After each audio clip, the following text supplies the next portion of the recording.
नमस्कार दोस्तों, मैं शुभम आप सभी का स्वागत करता हूं मेरे इस YouTube चैनल तिवारी टॉक्स पे। आई नो वीडियोस काफ़ी लेट आ रहे हैं, लेकिन मैं एक चीज़ ज़रूर आपसे प्रॉमिस करता हूं, जितने भी वीडियोस आएंगे वो वर्थ इट होंगे और आपको कहीं ना किसी तरीके से इंस्पायर करेंगे। ठीक ये वीडियो भी कुछ उसी तरह है। इस वीडियो में आप एक ऐसे शख्स से मिलेंगे जिसने AIEEE क्रैक करके दिल्ली टेक्निकल यूनिवर्सिटी से इंजीनियरिंग किया। एक अच्छे प्राइवेट कंपनी में उन्होंने जॉब पाया, प्लेसमेंट पाया, लेकिन वो वहीं नहीं रुके। उन्होंने SBI PO क्रैक किया, IDBI PO क्रैक किया और अभी वो LIC में as an assistant administrative officer काम कर रहे हैं। तो आइए जानते हैं उन्होंने कैसे एक नहीं, दो नहीं, तीन एग्जाम क्रैक किए, वो भी जॉब करते हुए। सो सुमित जी, वेलकम है आपका मेरे शो तिवारी टॉक्स में। कुछ बताइए अपने बारे में। तो मेरा नाम सुमित कुमार है। मैं बेसिकली सहारनपुर से हूँ। सहारनपुर उत्तर प्रदेश में एक ज़िला है जो कि दिल्ली से 150 किलोमीटर दूर पड़ता है। और मैंने अपनी जो बेसिक 10th 12th थी वो दिल्ली से ही की थी, और उसके बाद AIEEE के लिए मैंने तैयारी की थी। 11th 12th में 2 साल मैंने कोचिंग की। उसके बाद फिर मैंने दिल्ली टेक्निकल यूनिवर्सिटी में एडमिशन लिया, मैकेनिकल इंजीनियरिंग की मैंने, और वहीं से मेरा placement Indian political action committee, जो कि आज के टाइम में बहुत ही अच्छी तरीके से कंसल्टिंग कही जाने वाली फर्म में से एक है, और प्रशांत किशोर इसके जनक हैं जिन्होंने इस कंपनी को अंजाम तक पहुंचाया है। ये कांग्रेस, बीजेपी इन सब के लिए स्ट्रेटजीज बनाती है। MLA MPs को किस तरह हम एक वहां तक पहुंचा सकते हैं कि लोगों की बातों को वो सुने, और किस तरह लोग उनसे जुड़ सकते हैं। उसके बाद मैंने वहाँ 2 साल काम किया। मैंने Punjab elections, Uttar Pradesh elections, Andhra Pradesh election, इन सब में काम करते हुए मैंने फिर अपनी तैयारी की। फिर मुझे लगा कि कहीं ना कहीं मुझे एक ऐसे सेक्टर में जाना है जहां मैं लोगों से जुड़ सकूं। उसके लिए पब्लिक सेक्टर कंपनीज का मैंने देखा, मैंने बैंक्स का देखा, LIC का, इन सब की तैयारी का मैंने पता किया। धीरे धीरे जब मैंने तैयारी शुरू की तो मुझे महसूस हुआ कि मैं रोज अपना 1 या 2 घंटा उस टाइम दे पाता था। अच्छा। तो मैंने फिर YouTube पे कुछ वीडियोस देखे कि किस तरह हम तैयारी कर सकते हैं। बैंकिंग की तैयारी मैंने शुरू की। मैंने SBI PO का एग्ज़ाम दिया। जब पहली बार मैंने SBI PO का एग्ज़ाम दिया तो मुझे लगा कि मैं उतने क्वेश्चन ही अटेम्प्ट नहीं कर पाया जितनी कट ऑफ जाती है। तो फिर जॉब करते करते मुझे महसूस हुआ कि कुछ ऐसा करना पड़ेगा कि तैयारी के साथ साथ मैं इसमें भी अच्छे से अपना कर सकूं, क्योंकि प्रीलिम्स ही अगर पार नहीं हो रहा तो मेंस इंटरव्यू तो बहुत दूर की बात है। तो फिर मैंने सोचा क्या किया जाए। मैंने टाइम लगाया इसमें, 1-2 महीने मैंने सब चीज़ें सर्च की। मैंने अपना एक संग्रहालय से बनाया कि किस किस तरह क्या चीज़ ज़रूरी है, मैथ्स कहाँ से करनी है, रीजनिंग कहाँ से करनी है। धीरे धीरे मैंने प्रैक्टिस की। मैंने कुछ टेस्ट सीरीज ली, और फिर जब देखा मेरे शुरू में 26 या 30 नंबर आए थे 100 में से। अच्छा। जब कट ऑफ 50 to 55 जाती थी। अच्छा। तो फिर मुझे लगा नहीं, मेहनत की जरूरत पड़ेगी। और ऑफिस का टाइम मेरा था सुबह 10 बजे से शाम के 9 बजे तक। बहुत मुश्किल होता होगा। बहुत मुश्किल होता था। उसके बाद घर आके फिर खाना खाते 10:30-11 बजने के बाद फिर मैं सोचता था अब क्या किया जाए कि तैयारी भी हो जाए और कल को ऑफिस भी जाना है। हाँ। तो ये जो 2 सवाल थे, इन दोनों के बीच में बैलेंस बनाना मेरे लिए नहीं, मुझे लगता है आजकल जो सब बाकी लोग हैं उनके लिए भी एक बहुत बड़ा सवाल है कि कैसे दोनों को मैनेज किया जाए। उसके लिए एक चीज जरूरी है कि आपको अपना समय धीरे धीरे करके बचाना पड़ेगा। कि अगर आप 10 बजे ऑफिस जा रहे हैं और 9 बजे आ रहे हैं, तो आपको ऑफिस टाइम में इतनी एनर्जी सेव करके रखनी है कि आप जाके अपने लिए टाइम निकाल पाए। 9 बजे जाते हैं, आपको 10 बजे तक खाना निपटा देना है। 10 से 12 बजे का टाइम जो है, या तो आप इन 2 घंटे पढ़ सकते हैं, या सुबह को आप 5 बजे उठ के 5 से 8 बजे तक 3 घंटे कर सकते हैं। 2 ही ऑप्शन होते हैं, इसके सिवाय तीसरा ऑप्शन ही नहीं है। और बाकी आपके पास संडे का टाइम है। तो इन दोनों चीजों का आपको ध्यान रखना है। इंपॉर्टेंट ये है कि पढ़ना क्या है। लोगों के साथ जो बड़ी दिक्कत ये आती है, वो तैयारी शुरू करते हैं तो उन्हें शुरू में यही नहीं पता होता हमें पढ़ना क्या है। एग्जाम आ जाता है, फिर सोचते हैं जब एग्जाम आएगा जब ही देखेंगे, अभी क्या, मुझे तो ये समय नहीं निकल रहा मेरा। फिर वो उस चीज के अंदर इस तरह उलझ के रह जाते हैं, और जैसे ही फॉर्म आता है वो कहते हैं नहीं अब तो मैं सिर्फ एग्जाम दे लेता हूँ, अगली बार के लिए अच्छे से तैयारी करूँगा, जो कि सबसे बड़ी हमारी वीकनेस है। अच्छा। सबसे जरूरी होता है हम खुद से क्वेश्चन करें। जिस दिन हमने खुद से क्वेश्चन करना शुरू कर दिया, हमें कोई ताकत नहीं रोक सकती। फिर मैंने यही सब सोचा। तो जब मैंने SBI का फिर एग्जाम दिया नेक्स्ट टाइम 2018, 2018, तो 2018 का जब मैंने एसबीआई दिया तो मेरा फिर जैसे प्री नहीं निकला। हाँ। तो मुझे एक झटका लगा कि ऐसे मेरा नहीं चल पाएगा। हाँ। तो 2018 के सितंबर में फिर मैंने जब आईबीपीएस का टाइम आया, हाँ। तो आईबीपीएस पीओ का जो इंटरव्यू था, हाँ। वो मेरा 2018 में रह गया।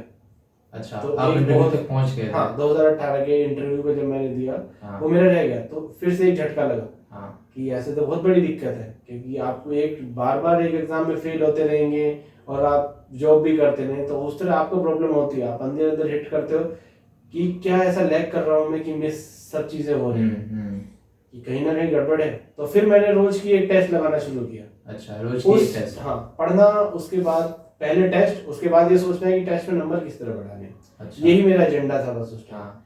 फिर मैंने टेस्ट में देखा कि हाँ, ये क्वेश्चंस हैं जो बार बार आते हैं, ये क्वेश्चंस हैं कि इनका पढ़ना ही नहीं है। कुछ सिलेबस ऐसा होता है कि उसके क्वेश्चंस ही नहीं होते, क्योंकि आपको जो क्वेश्चंस पढ़ाए जाएंगे वो होते हैं सब्जेक्टिव, और एग्जाम में जो आएगा वो होता है ऑब्जेक्टिव। तो आपको ऑब्जेक्टिव अप्रोच अपनी डेवलप करनी पड़ेगी। कुछ क्वेश्चंस ऐसे होते हैं जिनके लिए आपको पेन भी उठाने की जरूरत नहीं है, देख के ही आपको हिट करना चाहिए माइंड में कि हाँ, जैसे नंबर सीरीज के क्वेश्चन आ गए, उसमें है 10, 22, 38, 54, तो आपको पता है 16 का डिफरेंस दिख रहा है। लेकिन अगर आप सोचो उसी चीज को लिखोगे, आपने कॉपी पेज पे लिखा 10, 26, 38, तो आप वो जो लिखने में 15 सेकंड है, आपको वो बचा नहीं है। आपको देखते ही हिट करना है 10, 26, अच्छा ये डिफरेंस है। तो उस तरह की चीजें आप धीरे धीरे करोगे। आप 30 मॉक लगा के देखिए, 31वें में आपके नंबर खुद कट ऑफ से ऊपर चले जाएंगे। 30 मॉक एक ऐसी कट ऑफ है जो मैं मानता हूँ आप कोई भी एग्जाम दो, आप क्रैक कर लोगे, आपको प्रॉब्लम नहीं आएगी। लेकिन 30 तो देने पड़ेंगे। 30 तो देने पड़ेंगे। प्रॉब्लम ये होती है, हमें पहला देने में दिक्कत आती है। हाँ। और पहले में जैसे ही हमारे 100 में से 20 नंबर आए, हम सोचते हैं हमसे तैयारी नहीं होगी, पहले कोर्स पूरा कर लेते हैं। इसके बाद तो कितने लोग छोड़ भी देते हैं। छोड़ना पड़ता है, क्योंकि हमारी दोबारा हिम्मत ही नहीं होती कि हम वो मॉक ट्राई कर लें नेक्स्ट वाला। तो मॉक की सबसे बड़ी प्रॉब्लम है।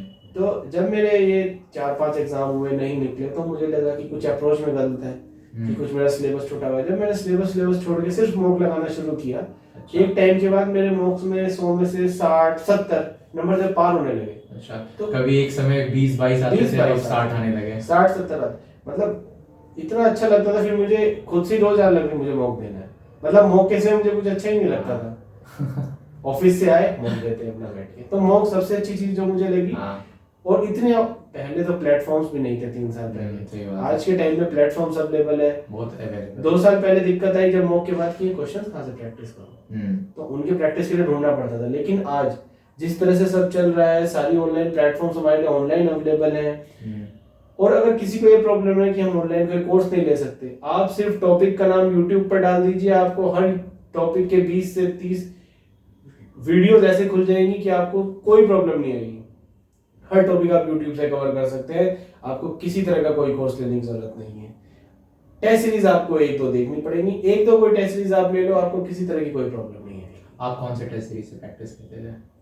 टेस्ट सीरीज जो मुझे अच्छी लगती थी, क्योंकि अभी तो कुछ टाइम से मैंने टेस्ट नहीं दिए, लेकिन अगर एसबीआई पीओ, आईबीपीएस पीओ का मेंस का सवाल है, तो उसके लिए ओली बोर्ड की टेस्ट सीरीज एग्जाम लेवल को बिल्कुल अप्रोच करती थी। और इसके सिवाय प्रीलिम्स के लिए मैंने टेस्ट बुक, प्रैक्टिस मोड, इन दो का यूज किया था। ये काफी अच्छी है टेस्ट सीरीज। तो आप किसी की भी लगा लीजिए, सभी अच्छी है। लेकिन आप एक बार बस ये देख लेना कि एग्जाम जो आप दे रहे हैं और जो मॉक है, एक बार उसका आपको कंपैरेटिव एनालिसिस करना पड़ेगा कि क्या वो दोनों एक जैसे नहीं है। कभी कभी क्या होता है कि टेस्ट सीरीज सिर्फ लेवल उठाने के लिए कई बार टेस्ट को थोड़ा टफ डाल देती है। इस तरह नहीं होता कभी कभी, क्योंकि आजकल क्या हो रहा है, जैसे एसबीआई पीओ है, एसबीआई पीओ की कट ऑफ 70 to 80 के बीच जा रही है। तो पेपर रिलेटिवली इजी आ रहा है आज के टाइम में। और जो टेस्ट सीरीज बना रहे हैं वो यूनिक क्वेश्चन डालने के चक्कर में कभी कभी उसे टफ कर देते हैं, और बच्चों के नंबर जैसे ही 40 आए वो वहीं पर थोड़ा सा डिमोरलाइज हो जाते हैं। तो कहीं ना कहीं उस चीज को थोड़ा सा देख लें। उस टाइम आप परसेंटाइल चेक करें कि आपका परसेंटाइल कितना है, क्योंकि टेस्ट टफ और इजी होता रहेगा, लेकिन परसेंटाइल तो सेम रहेगा। अगर आप टफ टेस्ट है तो भी आपका परसेंटाइल अच्छा ही आएगा, अगर आपने ठीक स्कोर किया है तो। इजी है तो सबके लिए इजी है, तो भी परसेंटाइल आपका अच्छा आएगा। तो परसेंटाइल पे ध्यान दें टेस्ट सीरीज लगाते हुए। ये बताइए, एलआईसी में अभी आप काम कर रहे हैं, एलआईसी के बारे में कुछ बताइए, वर्क लाइफ बैलेंस कैसा है एलआईसी में? मेरा जब सबसे पहले मेरा जो एग्जाम निकला था वो आईडीबीआई असिस्टेंट मैनेजर था। अच्छा। उसके 15 दिन बाद मेरा रिजल्ट आया एलआईसी AAO का। अच्छा। उसके 20 दिन बाद मेरा रिजल्ट आया SBI PO का।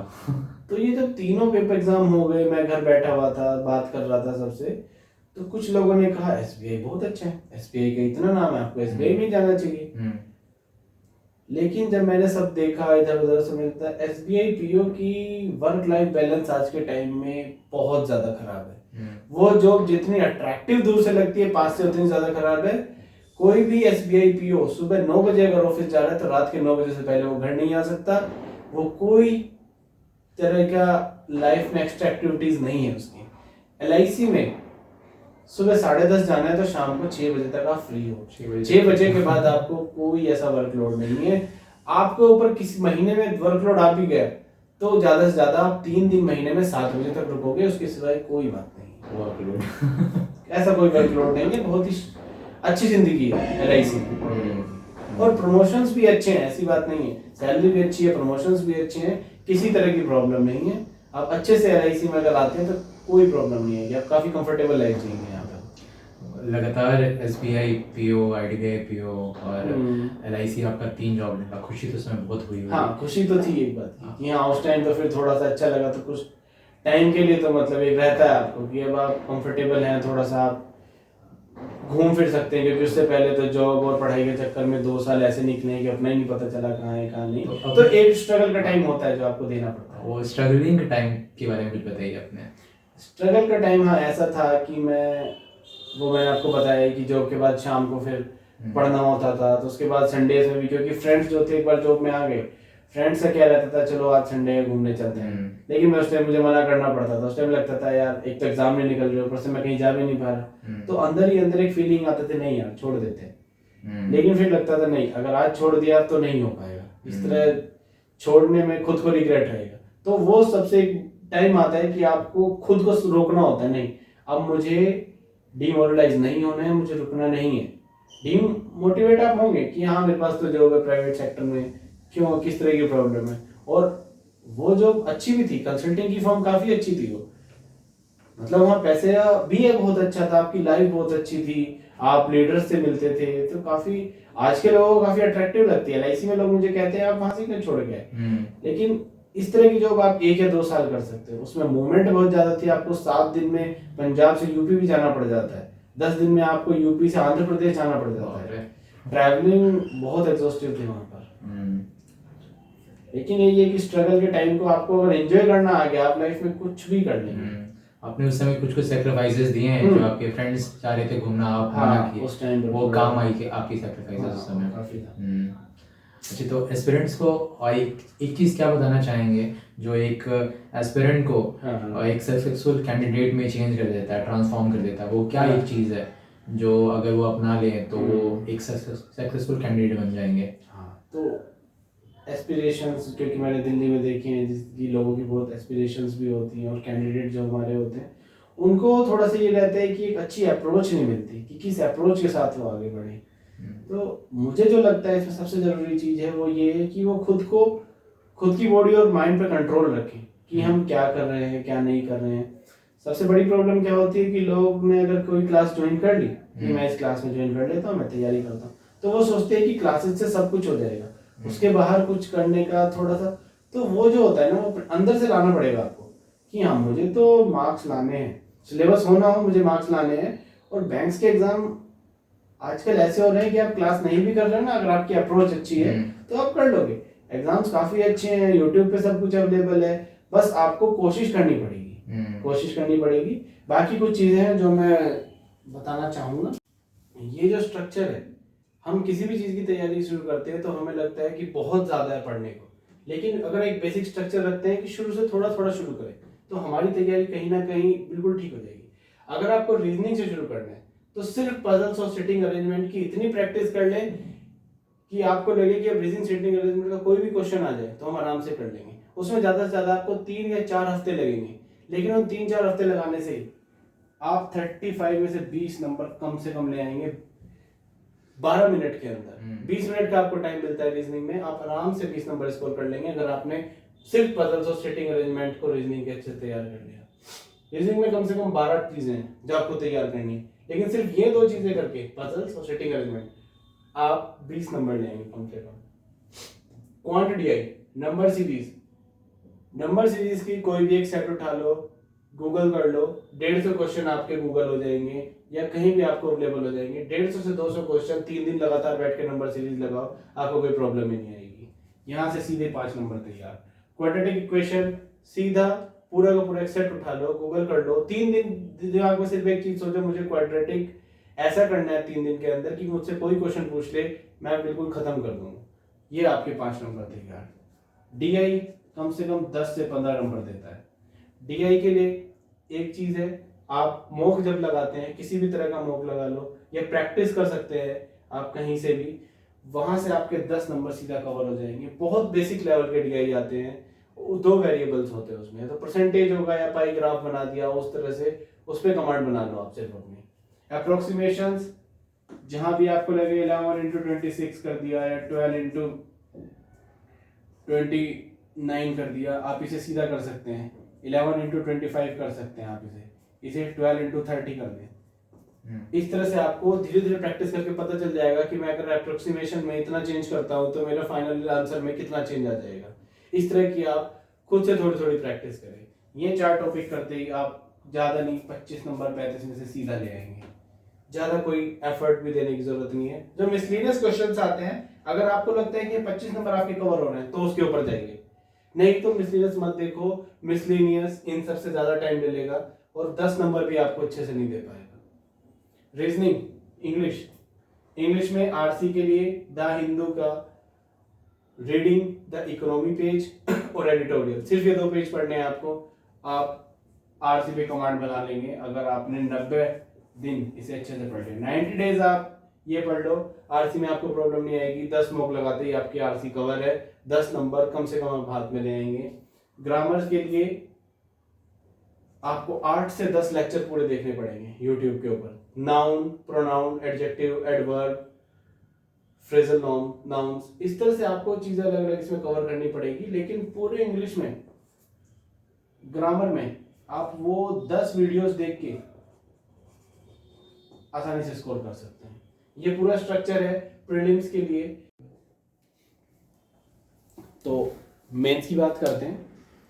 मेंस में क्या होता है, अगर आप एसबीआई पीओ का स्ट्रक्चर देखेंगे तो आपकी रीजनिंग 60 नंबर की, GK 40 number,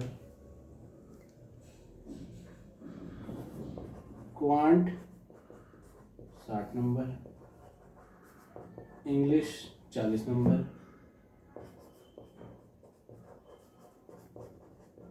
descriptive 50 number. Cut off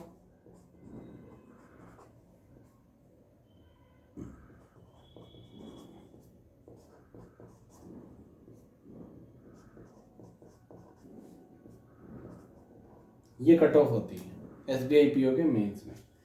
final cut off जाती है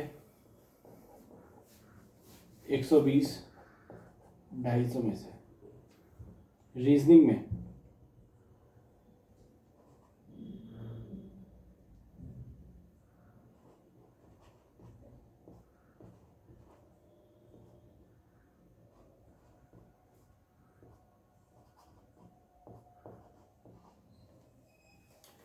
रीजनिंग की कट ऑफ 10 से 12 जाती है, लेकिन रीजनिंग के क्वेश्चंस बहुत ज़्यादा रिपीट होते हैं। जो प्रीवियस ईयर्स में आते हैं उसी पैटर्न को वो फॉलो करते हैं। आप इसमें 60 में से 20 से 25 नंबर अगर आपने थोड़ी भी प्रैक्टिस कर ली उन क्वेश्चंस की तो आराम से स्कोर कर सकते हैं। जीके 10 से 12 के आसपास की कट ऑफ जाएगी 40 में से। लेकिन अगर आपने पिछले 3 महीने का था हिंदी रिव्यू और जीके टुडे की वीडियो देख ली तो आप 30 नंबर इजीली स्कोर कर लेंगे। 40 में से 30 जीके में आपका टारगेट रहना चाहिए। क्वांट 60 मार्क्स का आता है, सिर्फ 6 से 8 नंबर की कट ऑफ जाती है। इसका लेवल टफ होता है, काफ़ी 3-4 वेरिएबल्स को यूज़ करके क्वेश्चन बनाया जाता है। लेकिन आपकी प्रैक्टिस की बात है। आप मॉक की मतलब मेंस की कोई भी ऐसा टीचर नहीं है जो अच्छे से प्रैक्टिस करा पाए। मेंस की प्रैक्टिस होती है उनके मॉक से। आप मॉक के अंदर एक मॉक लगाएंगे तो मैथ्स के क्वेश्चन देखिए क्या पैटर्न फॉलो कर रहा है, किस तरह के क्वेश्चन आ रहे हैं, उन क्वेश्चंस के ऊपर फिर आप प्रैक्टिस कीजिए। 5 से 6 मॉक देने के बाद 7वें मॉक में आप 10 से 15 नंबर इजीली स्कोर कर लेंगे। और 15 नंबर एक अच्छा स्कोर होता है क्वांट में, क्योंकि क्वांट का level very difficult kind of होता है। इंग्लिश 40 में से 10 to 40 नंबर की कट ऑफ जाएगी, 25 स्कोर कर लेंगे आप। 20 नंबर के आपको आरसी पकड़ने हैं। ग्रामर में आप अगर वो 8 वीडियोस देख रहे हैं प्रीलिम्स वाली तो आपको कोई प्रॉब्लम नहीं आएगी। डिस्क्रिप्टिव सबसे इंपॉर्टेंट चीज़ है, क्योंकि डिस्क्रिप्टिव बहुत ज़्यादा स्कोरिंग है, 50 मार्क्स का आएगा, 20 नंबर की कट ऑफ होती है, आपको 40 स्कोर करने ही करने हैं। उसके लिए आपको कीबोर्ड पे घर पे प्रैक्टिस करनी है। मिनिमम 10 डिस्क्रिप्टिव एग्जाम्स की आपको प्रैक्टिस कीबोर्ड पे करनी है। आपको लगेगा कि एक लिख के कि हाँ मैं तो लिख लूंगा एग्जाम में, लेकिन फिर नंबर उसमें 25 ही आएंगे, कट ऑफ पारी होगी। उसके लिए आपको जरूरी है कम से कम 10 बार प्रैक्टिस करें। जब आप 10 बार प्रैक्टिस करेंगे आपको दिखेगा कि आप कौन सी ग्रामर एरर्स उसमें करते हैं। आप जब टाइपिंग करते हैं तो कैसे आप गेट का गोट कर देते हैं, कैसे आपको कौन कौन से वर्ड्स मिस हो रहे हैं, वो आप जब धीरे धीरे ठीक करोगे तो वहाँ हाफ एन आवर में आपको एक लेटर लिखना है, एक ऐसे भी लिखना है। उन दोनों की प्रैक्टिस बहुत ज़्यादा इंपॉर्टेंट है। इन दो चीज़ों से आपको नंबर स्कोर करने हैं, जीके और डिस्क्रिप्टिव, ये स्कोर करना है आपको। तो आपके मार्क्स कितने आएंगे? 135 के अराउंड। आप क्वांट में 60 में से 15 नंबर लाएंगे तो भी आपका स्कोर कट ऑफ से 15 नंबर ऊपर जाएगा, अगर आपने डिस्क्रिप्टिव में 40, अगर जीके में 30 कवर कर लिया तो। ये सबसे इंपॉर्टेंट चीज़ है मेंस की। ये आपने बहुत अच्छा बता दिया है। अब अगर पूरे जो भी एस्पिरेंट्स अगर समझ जाएं तो उनका पीटी और मेंस तो क्लियर हो ही जाएगा, दिक्कत नहीं इस तरह की दिक्कत नहीं आएगी। है। मेरा नेक्स्ट सवाल यही था कि आप एस्पिरेंट्स को क्या बताना चाहेंगे, कैसे इंग्लिश, रीजनिंग, मैथ्स का तैयारी करें, और अभी उनको मालूम चल जाएगा तो उन्हें कोई दिक्कत नहीं आएगी। हाँ। जैसे कि आपने तैयारी LIC में ज्वाइन करने के पहले भी जॉब करते थे, तैयारी करते थे, तो मैं अभी भी श्योर हूँ कि अभी भी आपने तैयारी छोड़ी नहीं होगी। अभी भी आप कहीं ना कहीं तैयारी करते होंगे, तो अभी आपका क्या जॉब के साथ और कहीं तैयारी भी चल रही है? मतलब तैयारी कुछ इस तरह से तो चल रही है कि हाँ कुछ ना कुछ चलते रहना चाहिए। आपको कभी भी अपनी पढ़ाई छोड़नी नहीं चाहिए, क्योंकि वो आप बचपन से कर रहे हैं और आपको पता है कि वही एक मेरे पास पॉइंट है जो मेरे पास है, मैंने बचपन से किया है। तो मैं इकोनॉमी पढ़ता रहता हूँ, मैं फाइनेंस थोड़ा कवर करता रहता हूँ। तो मैं सोच रहा था कि RBI का एग्जाम के बारे में मैंने भी सोचा था पिछले साल, तो मैं उसके लिए भी तैयारी कर रहा हूँ कि अभी फॉर्म वॉर्म आएंगे तो देखते हैं, उसकी तैयारी करते रहते हैं अच्छे से होने के लिए। मतलब यही है कि आपको हमेशा, जब तक आपके पास टाइम है, जब तक आप कर सकते हो, आपको कुछ ना कुछ एफर्ट्स देते रहना चाहिए, क्योंकि हमेशा आपके पास कुछ ना कुछ इम्प्रूवमेंट का स्कोप रहता है। तो हमेशा आप करते रहो तैयारी तैयारी, जब तक आपको लगे कि हाँ मेरे पास टाइम है, मैं कर सकता हूँ। तो RBI एक ऐसी चीज़ है कि अगर आप कंफर्टेबली बैंक में या LIC किसी भी इंश्योरेंस कंपनी में जॉब ले लेते हैं तो आपको फाइनेंशियल सेक्टर की जो जॉब्स हैं इन सब में आपको कोशिश करनी चाहिए। जैसे नाबार्ड हो गया, सेबी हो गया, RBI हो गया, PFRDA हो गया, IRDAI हो गया, इन सब में काफ़ी अच्छी जॉब्स आती हैं और आपको इसमें रेगुलेशन का काम होता है। आपको देखना होता है कि बैंक अच्छे से काम कर रहा है नहीं कर रहा है, इंश्योरेंस सेक्टर में क्या क्या चल रहा है। तो इसमें आपको एक काफ़ी वो मिलेगा कि हाँ किस तरह चीज़ों को करेक्ट किया जाए, उसका काफ़ी स्कोप रहता है। ये अच्छा चीज़ है। आप अभी RBI की तैयारी कर रहे हैं, और RBI में अगर कोई जाना चाह रहा है तो उसके लिए क्या बताना चाहेंगे, कैसे वो तैयारी करें? RBI में सबसे इम्पोर्टेंट है कि आपको रोज़ का पता होना चाहिए कि हमारे सराउंडिंग्स में करंट में क्या क्या चीज़ें चल रही हैं। Important to economics and social issues, ये दो सेक्टर है जिसको RBI बिल्कुल पकड़ के रखता है। आपको economy, finance, ministry of finance का क्या चल रहा है, मिनिस्ट्री ऑफ रूरल डेवलपमेंट का क्या चल रहा है, इन सब चीज़ों को देखना पड़ेगा। और हमेशा ये देखना पड़ेगा कि किस तरह से हमारा जो स्टैटिक और करंट है वो एक साथ जुड़ा हुआ है। जैसे आपने देखा होगा कि साल में कुछ इंडेक्सेस हैं जो आते रहते हैं, human development index, sustainable development goals हैं हमारे SDGs। तो ये हैं कि जो हमारे आज के टाइम को फ्यूचर जनरेशन से कनेक्ट कर रहे हैं कि किस तरह से पॉवर्टी एलिविएशन को किया जाए कम, किस तरह से हंगर में इंडिया अपने आप को थोड़ा सा ऊपर लेकर आए, किस तरह से इकोलॉजी इम्बैलेंस चल रहा है। तो इस तरह के जो इंडेक्सेस आते हैं, रिपोर्ट्स आते हैं जो कहीं ना कहीं हमारे सराउंडिंग्स से रिलेटेड हैं, उन सब चीज़ों को लेके आपको जागरूक रहना पड़ेगा और उन चीज़ों को ध्यान में रखेंगे तो RBI बहुत अच्छा पेपर होता है जिसकी क्वालिटी होती है, और उस क्वालिटी को ध्यान में रखते हुए आपको अगर आ गया एक बार तो RBI कोई दूर की चीज़ नहीं। सुमित जी बहुत बहुत धन्यवाद। आपने बहुत सारी चीज़ें बताई, हमारे जो व्यूअर्स हैं आई होप उनको ये कहीं ना कहीं बहुत फ़ायदा करेगा।